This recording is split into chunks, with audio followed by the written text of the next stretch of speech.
Alhamdulillah, hari ini Zu akan siapkan order pulut kuning. Pulut kuning sebanyak 10 kg. Sebenarnya 10 kg pulut kuning lebih.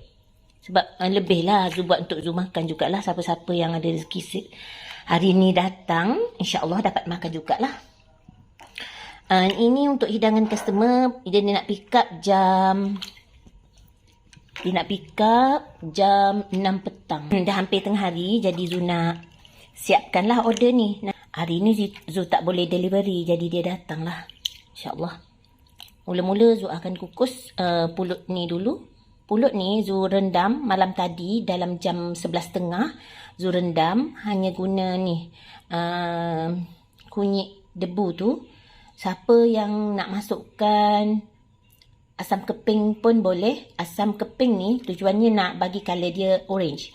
Tapi Zu tak nak. Zu nak kuning. Zu suka kuning. Beras pulut tadi yang dah direndam tu Zu basuh bersih-bersih. Cara basuh beras pulut tu sama macam kita nak masak nasi tu. Begitulah caranya. Kemudian kita masukkan sedikit garam. Bismillahirrahmanirrahim. Masukkan sedikit garam. Masukkan sedikit saja gula. Nak bagi sedap lah. Sikit je. Okey, kemudian lepas tu kita kacau lah. Bagi rata. Dah rata kacau semua, kita kukus atas dapur. Okey, boleh kukus. Zu guna 2 periuk kukusan. Tengok tu dah keluar wap dah. Nanti Zu akan arong dia dengan santan. Orang luar panggil apa agaknya kan? Orang Terengganu panggil arong. Arong ni kita ambil santan tu, kita gaul lah dengan nasi pulut ni. Kita gaul rata. Tu orang panggil arong. Sama juga agaknya kan? Terengganu ni biasalah bahasa yang unik dan banyak. Ini santan ni, nampak tak beku ni? Ini santan yang pati santan tu lah. Zu sekali beli santan 3 kg. Zu akan bungkus setengah kg. Zu suruhlah yang jual tu bungkus macam tu. Lepas tu Zu letak dalam frozen. Ni santan yang dalam frozen punya lah ni. Zu cairkan sekejap. Campur sedikit air. Nanti Zu nak arong dengan beras pulut tu. InsyaAllah. Mula-mula tadi kita dah basuh beras kan. Kita kukus. Lepas itu dah separuh masak tu barulah Zu akan arong dengan santan. Apa benda panggil betul tak tu Zu sebut? Arong. Tak kisahlah, tak betul pun asal Zu boleh sebutkan. Tapi rasanya sama je kita ni. Kalau tak faham, arong tu gaul santan ni dengan beras yang separuh masak tu bagi rata. Senang je. Bahasa Terengganu ni mudah sangat. Ringkas. Okey, bismillahirrahmanirrahim. Macam tu.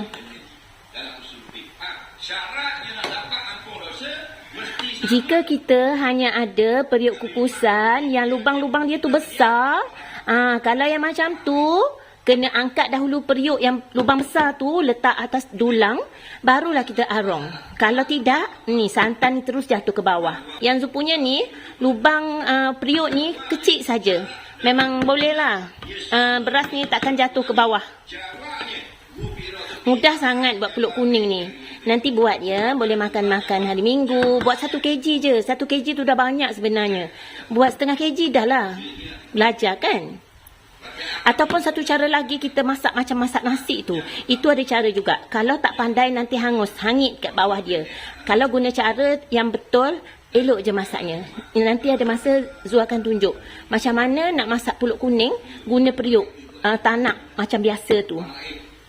Yang macam periuk elektrik tu. Senang sangat. Tapi Zu suka guna pengukus. Sebab banyak kan? Cerewet.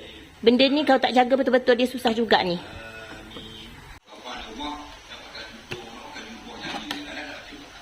Yang ini yang sudah harong santan ni. Lepas tu kita tutup lah. Itu Zu buat lubang kat tengah tu nak bagi wap dia naik dengan mudah dan cepat masak. Yang ini belum arong lagi ni. Bismillahirrahmanirrahim. Bismillahirrahmanirrahim. Nak arang santan tu kena bagi betul-betul cukup lah. Kalau nampak macam dia mentah, macam dia macam tak rata kan, tambah lagi. Letak lagi. Sedikit demi sedikit, insya-Allah. Mudahlah. Apa ni, pulut kuning ni, kalau kita buat, pastikan dia tak terlalu keras. Dah masak dah, tapi tak keras. Kalau dia macam dah keras, dah masak benda tu kan, tapi macam pulut tu keras, tak sedap lah makan. Kalau lembik sangat pun tak sedap juga. Kena sedang-sedang lah.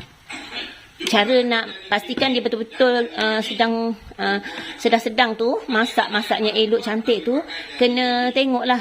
Tengok macam mana ni. Dia tergaul rata ke, nampak macam nak mentah ke. Itu pengalaman lah kan. Kalau banyak kali buat, nanti boleh lah insya-Allah. Bismillahirrahmanirrahim. Lu nak cek ni dah masak ke belum. Pastikan sudu yang kita guna nak tengok tu kering ya. Tak nak cepat basi. Nampak macam dah masak kan? Dah lembut.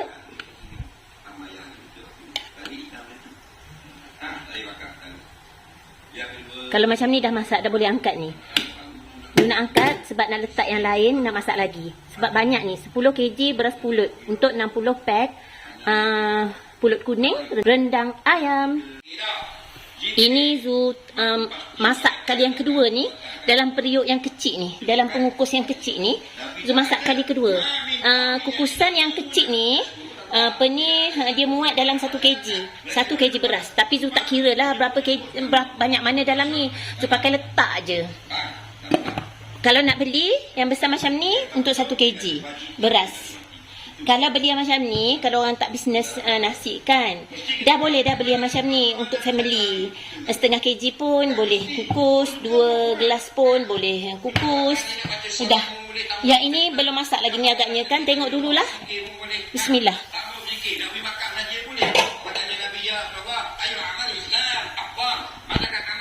Zu nak cek dulu, dah masak ke belum? Nampak macam dah masak, tapi Zu nak biarkan dalam 3 minit ke lagi, bagi dia betul-betul rata, supaya pulut kuning ni tahan lama. Zu buat lubang sikit dekat tengah dia tu, supaya wap dia naik dengan kuat. InsyaAllah serata masaknya tu, nanti nasi ini akan tahan lama. Petua dia, jangan sentuh nasi itu dengan jari atau kulit kita, supaya dia tahan. Di tangan kita ni ada bendazing yang boleh mungkin lah menjadikan dia basi kan. Itulah petua yang belajar dengan mak. Ikut je lah. Tapi betul, apa yang mak ajar tu betul. Kalau kita tak pegang dengan tangan kita, makanan tu tahan lama. Kalau orang tua ajar, jangan lawan. Nanti dibulatkan mata tau. Ikut. Okey, tutup dulu. Ini kenapa macam ni color lah, benda ni selalu digunakan. Periuk ni selalu digunakan sangat kan. Tengok. Dah ada macam tu. Ni bukan kotor ni. Dia tak tanggal ni. Dah lekat. Dah masak setiap masa kan. Macam tu lah. Macam tu lah. Biasalah. Okey, dah masak dah. Dah masak dah. Zu akan tukar, letak dia dalam periuk lain yang biasa. Lepas tu Zu akan kukus lagi. Kukus lagi beras yang belum masak. Bukan nasi ni, ya. Maknanya kamu diberi minyak muslim dan kamu bertanggung jawab atas keselamatan. Itulah jadi buku kita. Maknanya kamu diberi minyak muslim dan kamu bertanggung jawab atas keselamatan. Itulah. Alhamdulillah dah masak dah nasi kunyit, orang Terengganu panggil. Nasi kunyit. Kalau orang bukan yang Terengganu, orang luar-luar lah, orang yang stranded. Okey, panggil pulut kuning. Pulut kuning. Terengganu nasi kunyit sinonim dengan macam mana nak buat dia tu, pulut tu kita rendam dengan kunyit. Lepas tu satu lagi nama dia pulut kuning. Kuning ni panggilannya kan. Boleh sama ada kita nak letak pewarna kuning ataupun nak letak kunyit. Tapi sebenarnya bagi Zu lah, nasi kunyit tu lebih tepat lah. Biasalah orang Terengganu kan cakap dia lah yang lebih tepat. Tak, bukan sebab itu. Bukan sebab itu. Sebab pulut ni, kalau nak jadikan nasi kuning ni, kalau nak jadikan pulut kuning ni, pulut putih tu, beras pulut yang putih tu, kita kena rendam dengan kunyit. Sebab itulah orang Terengganu panggil dia nasi kunyit. Nanti Zu nak masak rendang ayam. Sekarang ni Zu sedang sediakan bahan. Alhamdulillah, ini sudah siapkan semua bahan-bahan untuk rendang. Zu tak sempat lah nak tunjuk satu-satu sebab Zu nak cepat. Zu juga sedang masak ni. Masakan untuk gerai. Dan juga Zu nak cepat. Zu nak ke tempat kerja. Zu nak siapkan dulu kerja-kerja yang wajib order ni, yang orang order ni. Lepas tu Zu akan siap semua yang tu. Sambil-sambil Zu buat rendang ni, Zu pun dah masak-masak untuk yang gerai. Dan Zu dah siap-siap lah apa yang Zu nak bawa pergi kerja. Apa ni? Ini rendang ni belum siap lagi. Zu baru campur-campur. Belum didih sangat lagi dalam ni. Zu bagi tahu. Dalam ni ada bawang merah, bawang putih, halia, lengkuas, ada serai, ada cili api, ada kunyit. Yang penting kunyit. Kunyit tu ya Allah semerbak bau ni. Zu akan masak sehingga mendidih dan pekat, insya-Allah. Zu belum masukkan ni. Bismillahirrahmanirrahim. Gula sedikit. Bismillah. Garam. Okey. Jangan masukkan ayam lagi ya, biar dia macam mendidih, pecah minyak dulu separuh baru kita masukkan ayam. Ayam ni kalau kita masukkan terlalu cepat dia akan hancur. Zu nak bungkus nanti pun payah, customer makan pun tak seronok kan kalau dapat ayam yang hancur. Jadi Zu akan masukkan kemudianlah ayam tu. Dah nak bungkus nanti kan sedap lah lagi customer makan. Dapat ayam yang seketul-seketul macam tu kan. Lepas tu kalau kita nak buat rendang daging, kena masuk masa ni lah. Awal-awal ni dah masukkan daging ni. Ataupun satu cara lagi, kita mati daging dulu. Mati daging ni maksudnya daging tu dah dipotong-potong. Kita letak bahan-bahan yang semua tadi tu. Santan je tidak letak. Belum letak lagi santan. Tunggu daging tu dah separuh masak baru kita masukkan santan.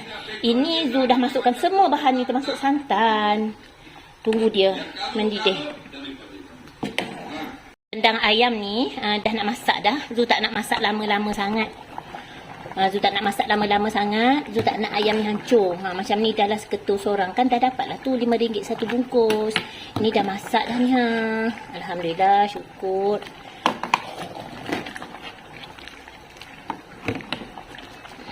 Rendang ayam ni kalau kita nak buat yang order kan, yang orang tempah, tak bolehlah buat pekat-pekat macam raya tu. Sebab bila kita packing, kita nak letak juga sedikit ni kuah dia ni. Pekat juga.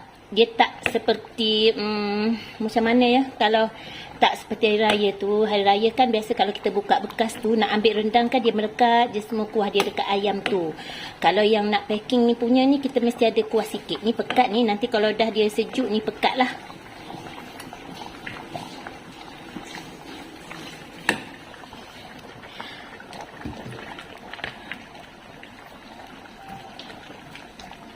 Alhamdulillah dah siap dah ni.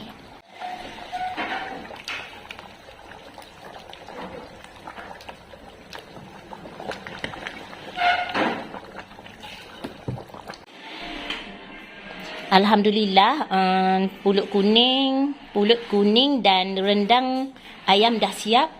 Sekarang ni waktu untuk bungkus nasi pulut kuning bersama dengan rendang ayam ni sebanyak 60 paket, insya-Allah. Ini baru 30 ni atas meja ni. Satu meja ni hanya muat 30 bungkus.